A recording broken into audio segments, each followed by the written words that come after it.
नमस्कार, आप देख रहे हैं पुलिस महानगर। तो आइए शुरुआत करते हैं आज की कुछ खास खबरों से।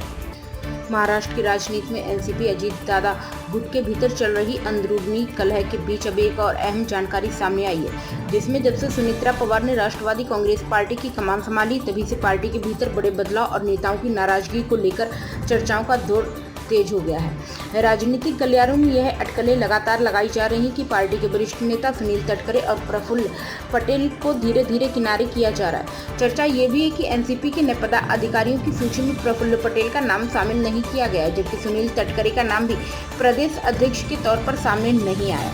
इन घटनाक्रमों के बाद पार्टी के भीतर असंतोष की चर्चाओं ने और जोर पकड़ लिया।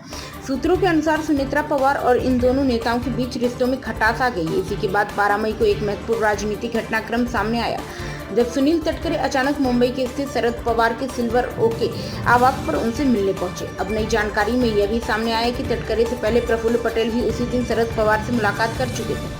अब तक प्रफुल्ल पटेल भीतर चल रही नाराजगी और उठापटक पर सार्वजनिक रूप से चुप्पी साधे हुए थे, लेकिन उनका शरद पवार से मिलना कई नेताओं के लिए नए सवाल खड़े कर रहा है। इससे यह भी चर्चा और तेज हो गई है कि क्या एनसीपी के दोनों गुटों के भीतर कोई बड़ा राजनीतिक दांव पेच चल रहा है। बताया जा रहा है कि 12 मई को प्रफुल्ल पटेल और सुनील तटकरे एनडीए सरकार के शपथ ग्रहण समारोह में शामिल होने के लिए असम के गुवाहाटी गए थे। उस समय सुनेत्रा पवार भी गुवाहाटी में मौजूद थी। हालांकि वापसी के दौरान सुनेत्रा पवार ने अपने ही पार्टी सहयोगी सुनील तटकरे और प्रफुल्ल पटेल के साथ लौटने के बजाय महाराष्ट्र के मुख्यमंत्री देवेंद्र फडणवीस के साथ यात्रा करना पसंद किया। इस घटनाक्रम ने भी राजनीतिक चर्चाओं को और हवा दे दी। इस बीच रोहित पवार का एक बयान भी काफी चर्चा में रहा, जिसमें उन्होंने दावा किया था कि सुनील तटकरे और प्रफुल्ल पटेल अपने कई विधायकों के साथ बीजेपी में शामिल हो सकते हैं। अब आने वाले दिनों में एनसीपी के दोनों खेमों के भीतर कौन से बड़े राजनीतिक घटनाक्रम सामने आते हैं, इस पर पूरे महाराष्ट्र की नजरें टिकी हुई हैं। अब तक की खबरों में बस इतना ही।